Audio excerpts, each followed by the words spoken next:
Bonjour Madame la Présidente. Bonjour. On va parler de la crise institutionnelle en Nouvelle-Calédonie, puisqu'Emmanuel Macron a annoncé lundi que les acteurs de Nouvelle-Calédonie et l'État s'étaient entendus pour consolider l'accord de Bougival. Alors on le rappelle, cet accord il a été signé l'été dernier dans les Yvelines et il prévoit la création au sein de la Constitution française d'un État de Nouvelle-Calédonie et d'une nationalité néo-calédonienne. Selon vous, cet accord va-t-il vraiment permettre de résoudre la crise néo-calédonienne et peut-il aboutir en 2026 ? Alors, ce qui est sûr, c'est qu'une nouvelle séquence s'est ouverte ce week-end. L'ensemble des partenaires étaient présents, bien sûr, sans la présence du FNKS, que nous regrettons. Donc le Front de Libération Nationale Kanak et Voilà, tout Socialiste. à fait. Et nous avons eu la volonté d'avancer parce que, vous l'avez rappelé, la situation de la Nouvelle-Calédonie s'enlise sur le point de vue économique, social, budgétaire, et que les populations sont en souffrance. Les 5 délégations qui étaient présentes ont eu la volonté de dépasser en fait leur posture politique pour pouvoir avancer dans le cadre du bien-être de la population. Nous avons réussi en fait à signer ce complément qui avait été attendu par certaines formations politiques.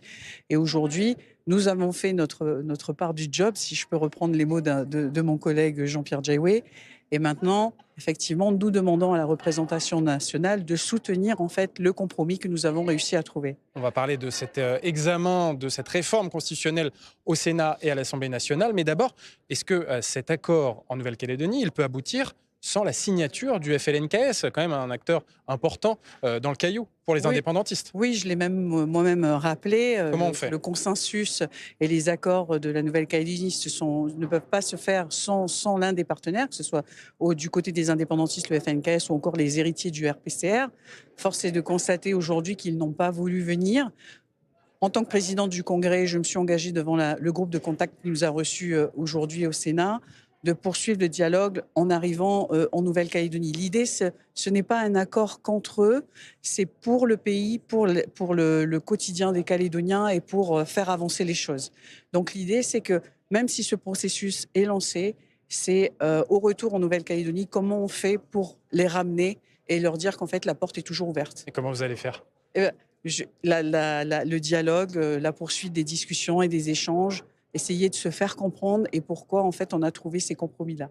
Alors, je le disais, le Parlement national doit valider, voter cette réforme constitutionnelle, cet accord de Bougival. D'abord le Sénat dans un mois, puis l'Assemblée nationale dans 2 mois. Vous êtes confiante dans l'adoption au Parlement de cet accord, de cette réforme constitutionnelle? Je sais qu'il y a des fragilités, mais encore une fois, que ce soit à l'Assemblée nationale ou au Sénat, je remercie la présidente et le président qui nous ont reçus, qui ont réuni de manière très rapide les groupes de contact. Chaque formation politique s'est fait entendre.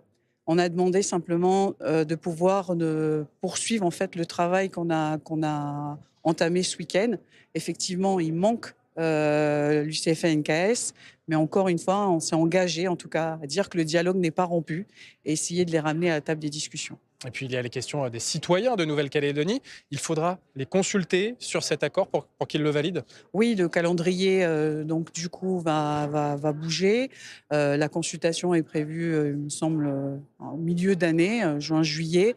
L'idée, c'est oui, il faut demander l'approbation maintenant des Calédoniens et des Calédoniens. Ce qu'on sait, c'est qu'aujourd'hui, ils ont envie d'avancer, ils ont envie de vivre ensemble. On a eu une crise en mai, qui a bousculé les choses, qui nous a meurtris.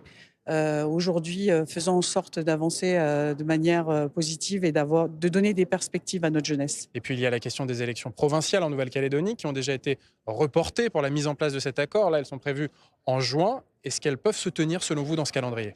Le calendrier que nous en a dessiné ce week-end va faire bouger les choses.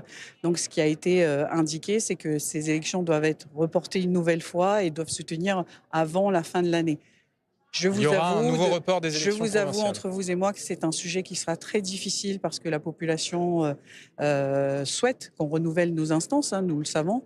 Mais si le processus doit aboutir, on sera obligé de passer par là. Et puis une dernière question.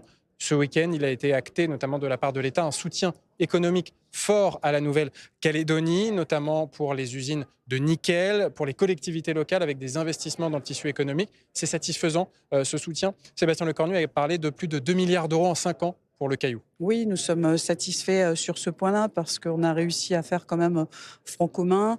La situation de la Nouvelle-Calédonie sur tous les points est catastrophique. On a 40 000 personnes retraitées qui se demandaient s'ils allaient encore continuer à pouvoir bénéficier de leurs allocations.